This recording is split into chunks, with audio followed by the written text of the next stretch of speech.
देखिए 155 direct materials and direct labour cost और 5000 direct and 15000 direct material और direct labour cost जो है ये 5000 और 15000 है respectively. Variable and fix effective overhead और 7000 and 400 product cost using absorption costing. यानी पहले हम ये यानी हमने बताया था प्रीवियस लेक्चर में कि जब हम एब्जॉर्प्शन कॉस्टिंग इस्तेमाल करते हैं तो हम सारे कास्ट, चाहे वो वेरिएबल हो चाहे वो फिक्स हो, वो हम प्रोडक्ट में इंक्लूड करते हैं, यानी सारे कास्ट इंक्लूड करते हैं। तो अब ये हम सारे कास्ट प्रोडक्ट के कॉस्ट में हम जमा करेंगे। तो देखें यानी प्रोडक्ट कॉस्ट कितना आता है, प्रोडक्ट कॉस्ट सारे हम लेंगे direct material, direct labour plus all factory overhead. All factory overhead cost चाहे फिक्स है या वेरिएबल है। तो डायरेक्ट मटेरियल कॉस्ट है ये 5000 है, डायरेक्ट लेबर कॉस्ट ये 15000 है, जो फैक्ट्री ओवरहेड कॉस्ट है दोनों है यानी फिक्स भी और वेरिएबल भी, ये 7000 है और ये क्या है ये 4000 है। तो टोटल यानी दोनों को हम जमा करते हैं। 5 और 15 20, 20 7 27 और 4 31। तो जो प्रोडक्ट कॉस्ट आता है, जो हम प्रोडक्ट को चार्ज करेंगे वो 31000। तो देखिए कितना है 20000, 27000, इसके बाद है 31000 और ये 40000। तो ये क्या है, ये सी ऑप्शन, ये क्या है, ये राइट वन है। ये एब्जॉर्प्शन कॉस्टिंग या फुल कॉस्टिंग मेथड के मुताबिक। Direct material cost and direct labour cost और 20000 एंड 10000। मटेरियल 20000 है और लेबर ये 10000 है। दोनों ये क्या है, ये वेरिएबल है, यानी जब हम प्रोडक्ट बनाते हैं तो मटेरियल और लेबर दोनों हम वेरिएबल में लेंगे, ये तो अंडरस्टूड है। मसला फैक्ट्री ओवरहेड में है कि फैक्ट्री ओवरहेड में वेरिएबल भी है और फिक्स भी है, तो हम वेरिएबल एक में फिक्स एक में लेते हैं, एक में नहीं लेते। यहाँ पर है variable and fix factory overhead cost और 8000 एंड 5000। वेरिएबल जो कॉस्ट है ये 8000 है और फिक्स फैक्ट्री ओवरहेड है ये 5000 है।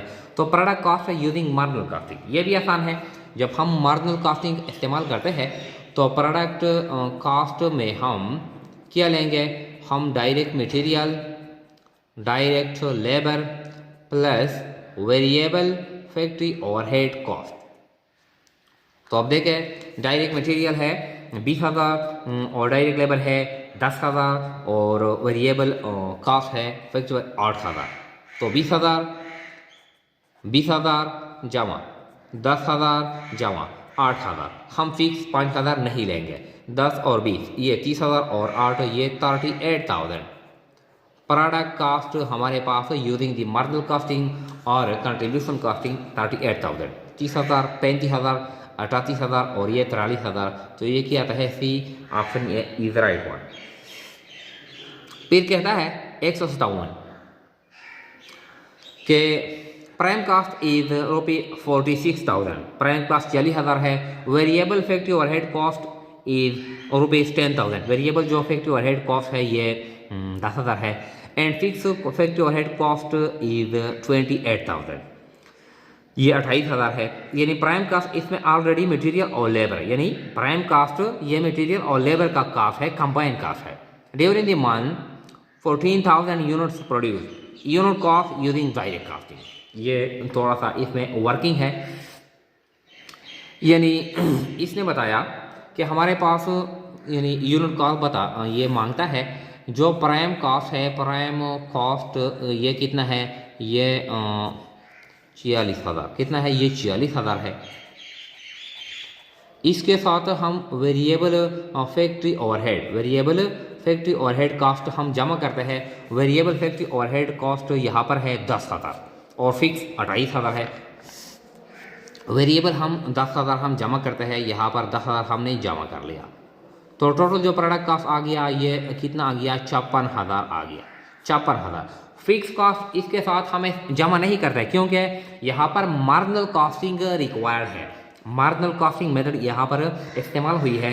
तो मार्जिनल कॉस्टिंग मेथड में हम फिक्स कॉस्ट प्रोडक्ट कॉस्ट में हम यानी शामिल नहीं करते, सिर्फ वेरिएबल कॉस्ट हम शामिल करते हैं। अब जो यूनिट्स प्रोड्यूस हो गए, कितने यूनिट प्रोड्यूस हो गए, 14,000, ये आसान हो गया। अब पर यूनिट कॉस्ट, तो ये आसान हो गया 56,000 डिवाइडेड बाई 14,000, तो ये 14,456 rupees 4 per unit product cost is rupees 4। तो ये बताए 2 है, 4 है, 6 है या क्या है, ये 8 है, तो क्या है, ये 4 है। यानी टोटल जो कास्ट प्रोडक्ट कास्ट यानी आ गया 56,000 और 14,000 यूनिट है, तो 56 को 14 पे तकसीम करते हैं, तो 14,456, ये 4 ये राइट ऑप्शन है।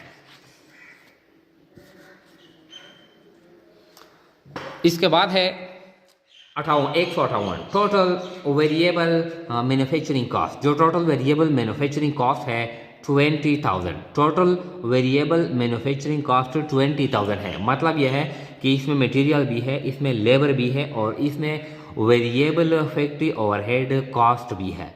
टोटल वेरिएबल मैन्युफैक्चरिंग कॉस्ट, इसमें डायरेक्ट मटेरियल भी है, डायरेक्ट लेबर भी है और वेरिएबल फैक्ट्री ओवरहेड कॉस्ट भी है। ये 20,000 है। एंड फिक्स कॉस्ट रुपीज़ 5,000, और जो फिक्स कॉस्ट है वो 5,000 है। यानी ये 20,000 में से ये 5,000 नहीं है, ये 20,000 सिर्फ वेरिएबल है। यूनिट्स प्रोड्यूस्ड 10,000, हमने जो यूनिट्स प्रोड्यूस कर लिए 10,000 एंड सोल्ड 8,000, और 8,000 हमने सोल्ड भी कर लिए। 10,000 हमने प्रोडक्शन कर ली और 8,000 हमने यानी सोल्ड कर ली। अब यानी 10,000 में से 8,000 यानी जो यूनिट सोल्ड हुए, तो 2,000 हमारे पास एंडिंग इन्वेंट्री में रह गए, यानी ये 2,000 यूनिट है क्लोजिंग इन्वेंट्री में।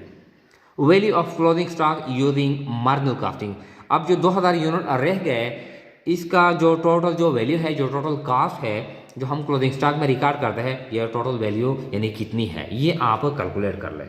तो पहले हम यानी इसके लिए कैलकुलेशन करते हैं। देखें जो यानी वेरिएबल कॉस्ट है, यानी टोटल वेरिएबल मैन्युफैक्चरिंग कॉस्ट, ये यानी 20,000 है, 20,000, और हमने जो यूनिट बनाए हैं वो 10,000 हमने बनाए, तो पर यूनिट कॉस्ट हमारे पास आ गया 2। ये आसान है, पर यूनिट कॉस्ट हमारे पास आ गया 2। 10,000 यूनिट हमने बनाए, 8,000 हमने सेल कर लिए, हमारे पास यूनिट आ गए इन्वेंट्री में 2,000, ये क्लोजिंग इन्वेंट्री में यूनिट आ गए, और एक का जो कॉस्ट है वो 2 है, तो 2 में ज़रब देते हैं, तो 2 दूने 4। क्लोजिंग इन्वेंट्री की जो वैल्यू है वो 4,000 आ गई। तो आप देखें 4,000, 6,000, 8,000 और 75,000, तो ये 4,000 is the value of the closing inventory. 159 क्या कहता है, टोटल कॉस्ट ऑफ मैन्युफैक्चरिंग, ये जो टोटल कॉस्ट है मैन्युफैक्चरिंग का 50,000 and variable cost is only 70%। ये टोटल कॉस्ट है मैन्युफैक्चरिंग, इसमें डायरेक्ट लेबर भी है, डायरेक्ट मटेरियल भी है, वेरिएबल फैक्ट्री ओवरहेड भी है और फिक्स्ड फैक्ट्री ओवरहेड भी है। ये टोटल कॉस्ट है, इसमें फिक्स भी शामिल है। अब ये कहता है कि वेरिएबल कॉस्ट इज ओनली 70%, इस 50,000 में से वेरिएबल कॉस्ट 70% है, तो 30% क्या है, ये फिक्स कॉस्ट है। तो अब जब हम इसमें से वेरिएबल कॉस्ट निकालते हैं, तो 50,000 में 70/100, तो 7 5 35, 35,000, इस 50,000 में से 35,000 वेरिएबल कॉस्ट है और 15,000 क्या है, ये फिक्स कॉस्ट है। फिर क्या कहता है, ड्यूरिंग द वीक, यानी जो वीक के दौरान, हफ्ते के दौरान 5,000 यूनिट्स आर प्रोड्यूस, 5,000 हमने यूनिट बनाए एंड 4,000 आर सोल्ड, और 4,000 हमने सोल्ड कर लिया, बिल्कुल ऊपर की तरह है। Calculate cost of goods sold using direct costing. अब 5,000 हमने बनाए, 4,000 हमने फरोख्त कर लिए, 1,000 हमारे पास रह गए, लेकिन अब ये मांगता है कि ये जो calculate cost of goods sold, जो हमने 4,000 फरोख्त कर लिया है, इसको कॉस्ट कितना था ये आप कैलकुलेट कर लें। ये यहाँ पर क्लोजिंग इन्वेंट्री की जो वैल्यू है ये मांगता है, और यहाँ पर जो कॉस्ट ऑफ गुड्स सोल्ड है ये मांगता है। तो देखें ये भी आसान है, इसको करते हैं। पहले हम यानी ये डायरेक्ट कॉस्टिंग है, तो टोटल जो कॉस्ट है, टोटल कॉस्ट ये 50,000 है, इसमें से हम वेरिएबल कॉस्ट ये 70% है, 70%, तो यानी 7/70/100, तो ये आते हैं 35,000 आते हैं। अब यानी हमने जो यूनिट बनाए 5,000, तो ये आसान है। तो मतलब ये है कि unit cost, per unit cost, तो 35,000 बटा हुआ डिवाइडेड बाई 5, तो ये यूनिट कास्ट हमारे पास आ गया 5 7 35, 5,000। तो ये यूनिट कास्ट आ गया हमारे पास यानी 7 रुपये। अब हमने कितने यूनिट सोल्ड, हमने यूनिट सोल्ड कर लिया है 4,000।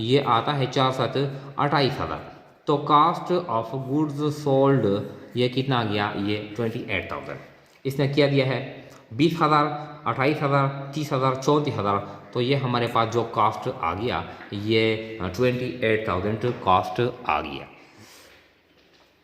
हाँ 160 ये कुछ यानी ब्रेक इवन पॉइंट और जो कंट्रीब्यूशन मार्जिन का जो चैप्टर है कास्ट अकाउंटिंग में, यानी 24 नंबर चैप्टर है, इससे यानी टेस्ट में बहुत ज़्यादा यानी MCQs आते हैं। तो ये जो कमिंग MCQs है ये इसके बारे में है। Contribution margin is equal to, contribution margin equal है, बराबर है sales minus total cost, sales minus fix cost, sale minus variable cost और sales minus fixed overhead cost. तो जब हम सेल से सिर्फ वेरिएबल कॉस्ट माइनस करते हैं तो इसको कहते हैं कंट्रीब्यूशन मार्जिन। तो ये जो सी ऑप्शन है ये राइट वन है, C option is right one. इसके बाद है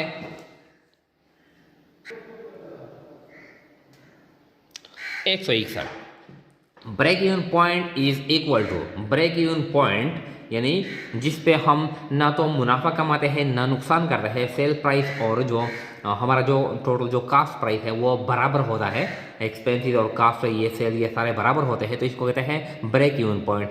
ये जो ब्रेक इवन पॉइंट है ये फार्मूला है, ये क्या है, ये बराबर होता है किस फार्मूले के, ये बराबर है fix cost divided by total cast, इसके बराबर है सेल्स डिवाइडेड बाई फिक्स, इसके बराबर है, या fix cost divided by contribution margin ratio. तो ये जो ब्रेक इवन पॉइंट है इसका जो फार्मूला है ये है कि fix cost divided by contribution margin ratio.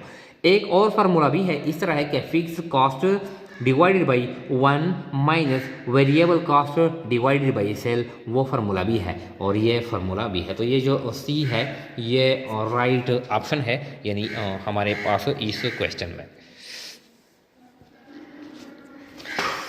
62 162 क्या कहता है, इफ फिक्स्ड कॉस्ट इज ₹5,000, अगर फिक्स कॉस्ट 5,000 हो एंड CM रेशो, मतलब है कि ये जो कंट्रीब्यूशन मार्जिन रेशो है इज ओनली 25%, अगर कंट्रीब्यूशन मार्जिन रेशो 25% हो, break even point in dollars.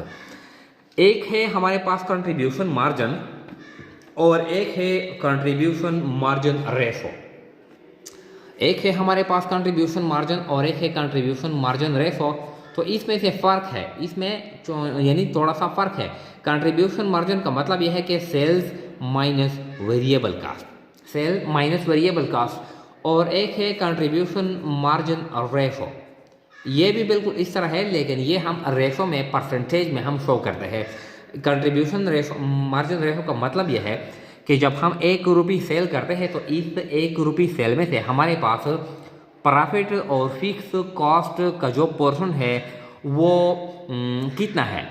जब हम ₹1 या $1 सेल करते हैं तो इस ₹1 या $1 सेल में प्रॉफिट और फिक्स कॉस्ट का जो पोर्शन है, हिस्सा है, वो कितना है। तो इस हिस्से को कहते हैं कंट्रीब्यूशन मार्जिन रेशो।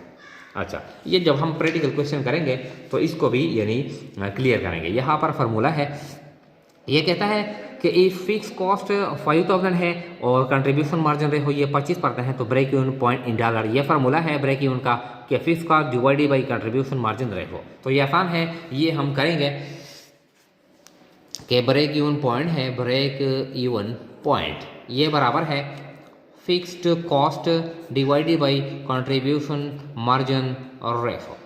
तो फिक्स कॉस्ट हमारे पास है 5,000 और जो कंट्रीब्यूशन मार्जिन ये 25% है। 25% का क्या मतलब है कि 25 डिवाइडेड बाई 100, 25 डिवाइडेड बाई 100। तो इसको हम इस तरह भी लिख सकते हैं कि break even point is equal to यानी 5,000 डिवाइडेड बाई, इसका यह मतलब है कि 25 डिवाइडेड बाई 100।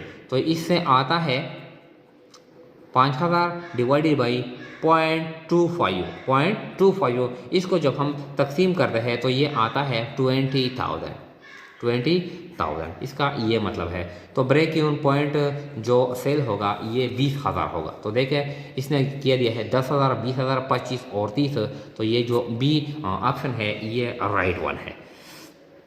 फिर कहता है 163, fixed cost is 40,000 and contribution margin per unit is ₹5। Fix cost 40,000 है और कंट्रीब्यूशन मार्जिन पर यूनिट है 5 है। Break even point in units, तो ये भी बिल्कुल ये भी आसान है, यानी जो ब्रेक इवन पॉइंट हम मालूम करते हैं यूनिट में, तो हम ये जो फार्मूला है फिक्स्ड कॉस्ट डिवाइडेड बाई ये इस तरह, इसमें स्टूडेंट कंफ्यूज होते हैं, divided by contribution margin per unit, तो फिक्स कॉस्ट हमारे पास है यानी कितना है, ये 40,000 है। फिक्स कॉस्ट है 40,000 और जो कंट्रीब्यूशन मार्जिन है ये 5 है पर यूनिट, तो 5 × 5 5 8 40। तो break even point in units, यानी हम कितने यूनिट फेरोफ्ट करेंगे जिस पे हमारा जो रेवेन्यू है और जो कॉस्ट है वो यानी बराबर होंगे, ना हम मुनाफा कमाएंगे या नुकसान करेंगे। तो जब हम 8,000 यूनिट यानी फेरोख्त करेंगे तो ये break even point in units होगा। तो देखें 8,000, 5,000, 20,000 और 17,000, तो ये जो 8,000 है ये राइट ऑप्शन है। 164, in break even point chart sales और रिप्रेजेंटेड ऑन, तो ये सेल्स हम रिप्रेजेंट करते हैं number A on X axis, Y axis and X and Y axis या ऑल ऑफ द अबव। तो ये चार्ट देखें, ये चार्ट इस तरह होता है break even point chart, break even point chart इस तरह होता है, ये इस तरह चार्ट होता है। तो यहाँ पे हम रिकॉर्ड करते हैं कॉस्ट यानी वेरिएबल कॉस्ट और फिक्स ये रिकॉर्ड करते हैं। यहाँ पर हम रिकॉर्ड करते हैं यूनिट सोल्ड भी हम रिकॉर्ड करते हैं और हम सेल्स रेवेन्यू भी हम रिकॉर्ड करते हैं। तो ये ऑरिजिन है, ये एक्स एक्सिस है और ये वाई एक्सिस है। तो ये कहता है कि ब्रेक इवन पॉइंट चार्ट में जो हम सेल्स रेवेन्यू रिप्रेजेंट करते हैं, रिकॉर्ड करते हैं, तो ये एक्स एक्सिस पे रिकॉर्ड करते हैं, वाई एक्सिस पे रिकॉर्ड करते हैं या एक्स और वाई दोनों पे रिकॉर्ड करते हैं। तो ये हम एक्स एक्सिस पे रिकॉर्ड करते हैं। तो इसने किया दिया है एक्स एक्सिस, वाई एक्सिस और दोनों। तो ये एक ये है, ए इज राइट ऑप्शन।